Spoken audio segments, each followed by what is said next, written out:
दोस्तों, कहानी की शुरुआत होती है रूस के एक प्रिजन वैन से, जिसमें बैठे हुए कुछ कैदियों को जेल ले जाया जा रहा था। लेकिन रास्ते में इस वैन में फ्यूल डलवाने के लिए इसे गैस स्टेशन पर रोक दिया जाता है और साथ ही कैदियों को भी हल्का होने की इजाजत दी जाती है। लेकिन जाते वक्त जब ऑफिसर कैदियों को नंबर वाइज वैन में बैठाता है तो एक कैदी कम होता है। फिर तुरंत खोज शुरू होती है और वॉशरूम के बैक साइड पर मिलता है मूवी का मेन कैरेक्टर क्रेवेन, जिसके बाद इन सभी को जेल में ले जाकर सेल्स में बंद कर दिया जाता है। अब अगले दिन जब क्रेवेन एक्सरसाइज कर रहा होता है तो जेल के कुछ बदमाश आदमी क्रेवेन को अपनी दादागिरी दिखाने लगते हैं, लेकिन क्रेवेन इन्हें ही सबक सिखा देता है। इस मारपीट के बाद इसे जेल के हेड सेमोन के सामने पेश किया जाता है, जो पहले से क्रेवेन को जानता था। सेमोन क्रेवेन से कहता है कि ये जेल जल्द ही तुझे सुधार देगी। तभी क्रेवेन जमीन पर शेर का सर रख देता है, जिसकी स्किन से कारपेट बनाया गया था। ये देखकर क्रेवेन गुस्से में कहता है कि तुम्हें शिकार करना शोभा नहीं देता, कहीं कोई एक दिन तुम्हारा शिकार न कर ले। ये सुनकर सेमोन क्रेवेन पर हमला कर देता है और क्रेवेन शेर के दांत से सेमोन को जख्मी कर उसकी जान ले लेता है। इसके बाद क्रेवेन जेल के पुलिस से बचते बचाते छत पर पहुंच जाता है। ना तो इस पर पुलिस की रोक टोक का कोई असर होता है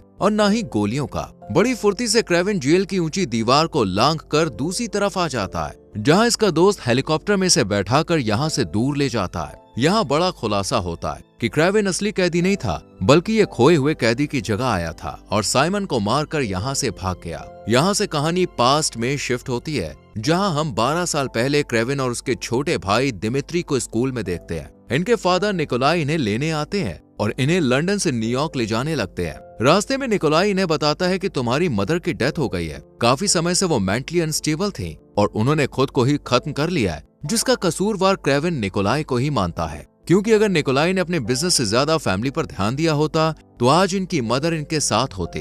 हालांकि निकोलाई इसे भगवान की मर्जी बताता है और साथ ही ये भी कहता है कि आज मैं तुम दोनों को अपने साथ शिकार पर ले जाने वाला हूँ। इसके बाद हम कैलिप्सो नाम की एक लड़की को देखते हैं, जो अपनी नानी के साथ बैठी थी। ये अपनी नानी की तरह टैरो कार्ड रीडर बनना चाहती थी। इसके लिए नानी से 3 कार्ड और एक कांच की बोतल देती है, जिसमें एक जादुई नुस्खा था, जिससे किसी के भी जख्म भर सकते हैं, यहाँ तक कि जान तक बचाई जा सकती है। ये नुस्खा पीढ़ी दर पीढ़ी चल रहा था, जो अब कैलिप्सो के पास आ गया था। इधर हम निकोलाई को देखते हैं, जिसे आज शेर ना मिलने पर वो एक हिरन को मार देता है, क्योंकि निकोलाई एक शिकारी था और इसका यही काम था। आज रात ये लोग यही टेंट लगाकर रहते हैं और दिमित्री अपने भाई को मिमिक्री करके दिखाता है। दिमित्री के पास ये पावर थी कि वो किसी की भी आवाज को कॉपी कर सकता था। ये देखकर क्रेवेन भी काफी खुश होता है। अगली सुबह होते ही ये लोग शिकार पर निकल जाते हैं और तभी यहाँ एलेक्सी नाम का एक शिकारी निकोलाई से मिलने आता है और इसके साथ पार्टनरशिप करने की बात करता है। लेकिन फेमस शिकारी निकोलाई इसके साथ काम करने से मना कर देता है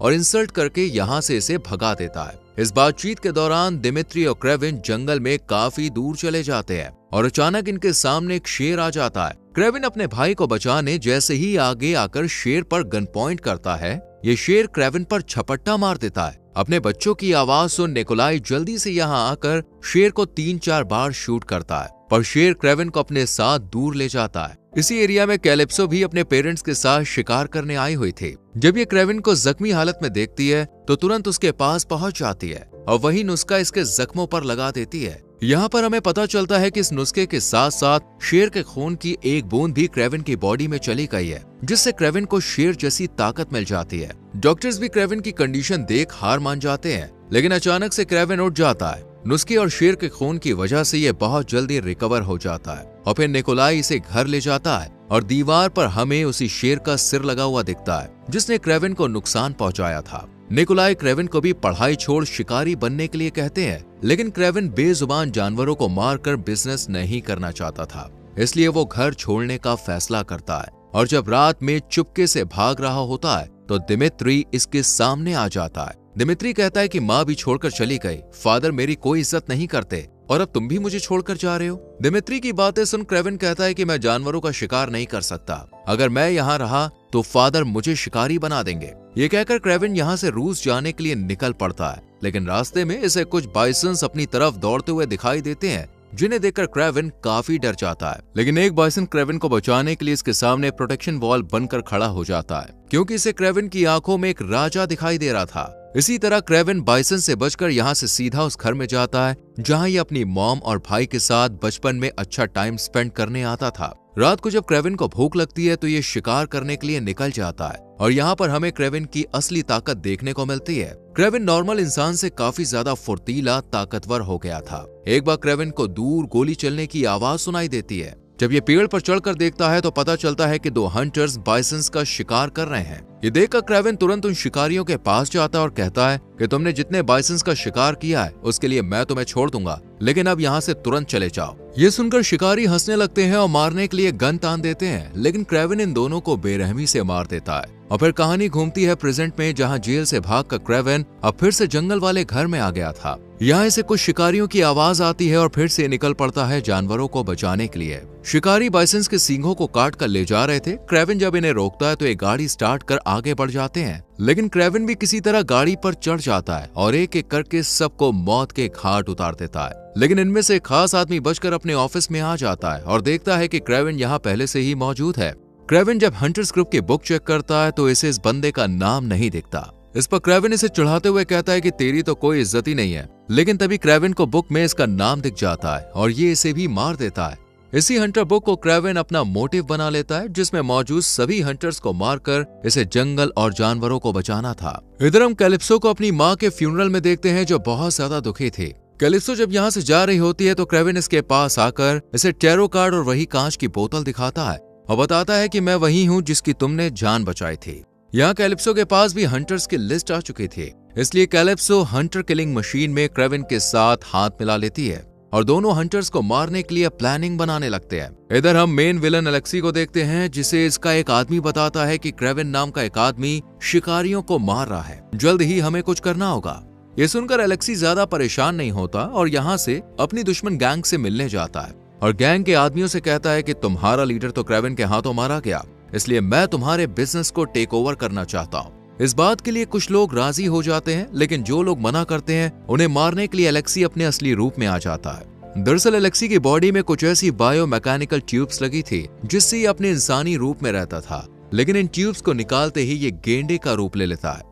राइनो का रूप देखकर ही बाकी के लोग इसे अपना बॉस मान लेते हैं। आज दिमित्री का बर्थडे था, जिसके लिए एक पार्टी भी रखी गई थी, लेकिन तभी यहाँ कुछ गुंडे अटैक कर देते हैं और दिमित्री खुद को बचाने के लिए टेबल के नीचे छुप जाता है, जबकि निकोलाई इनका डट के सामना करता है और दिमित्री की कायरता के लिए से खूब डांट भी लगाता है। वहीं दूसरी तरफ हम रूस की जेल को देखते हैं, जहां एक खतरनाक हंटर घुस आया था। यह हिप्नोटाइज कर एक अफसर को मार देता है और फिर क्रेविन को मारने के लिए निकल पड़ता है। इधर क्रेविन दिमित्री को बर्थडे विश करने के लिए घर पर आता है और दोनों भाई जब डिनर कर रहे होते हैं तो निकोलाई आकर क्रेविन से बिजनेस को संभालने के लिए कहता है, लेकिन क्रेविन मना कर देता है और तीनों पार्टी एंजॉय करते हैं। अगली सुबह जब क्रेविन दिमित्री के रूम में जाता है तो दिमित्री वहां नहीं होता, क्योंकि कुछ गुंडे उसे उठाकर ले गए थे। क्रेविन इनका काफी दूर तक पीछा करता है, लेकिन ये लोग हेलीकॉप्टर में बैठकर यहाँ से निकल जाते हैं।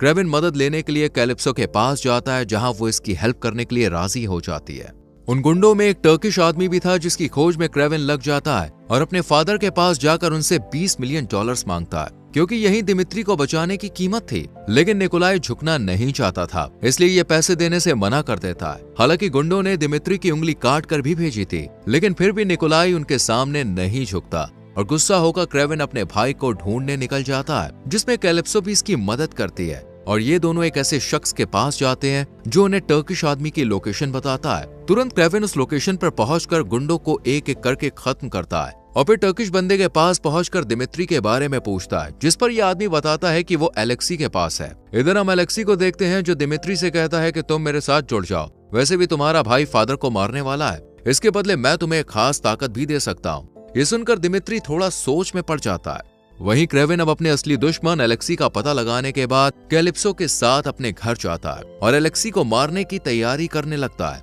यहाँ पर हम देखते हैं कि क्रेविन ने काफी खास हथियार बना रखे थे। इधर एलेक्सी के आदमी क्रेविन को मारने आ जाते हैं, क्योंकि दिमित्री ने एलेक्सी को लोकेशन बता दी थी। जानवर भी क्रेविन को बचाने में उसकी मदद करते हैं, लेकिन हिप्नोटाइज की पावर रखने वाला क्रिस्टोफर क्रेविन को अपने जाल में फंसा लेता है और बस क्रेविन की जान लेने ही वाला होता है कि कैलिप्सो इस पर हमला कर इसे मार देती है और क्रेविन बच जाता है।